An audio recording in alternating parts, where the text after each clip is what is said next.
Thank you, sir. My question is to the Minister for Arts. Has the Minister's Department written to the APY Arts Collective to cancel their funding prior to the government having completed its review, and if so, why? Minister.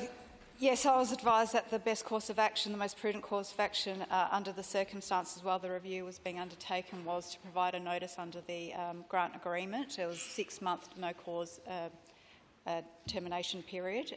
Given the length of time of that notice period, it was prudent to give that notice whilst this investigation was ongoing, with a view to reviewing that closer to the expiry date.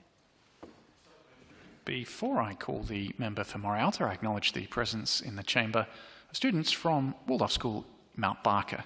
Guests of mine. Thank you, sir.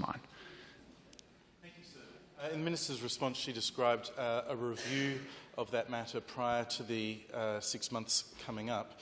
Can the Minister provide advice to the House and the public at what point that review will be undertaken, so that if there is no finding of wrongdoing, the funding can be restored?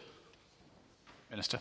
We'll be considering that as we go, depending on the timeframes of the review. So I'll be in touch with the review panel, obviously, on how their progress is developing and getting Crown advice as well on that matter, which I'll keep the House updated as we go.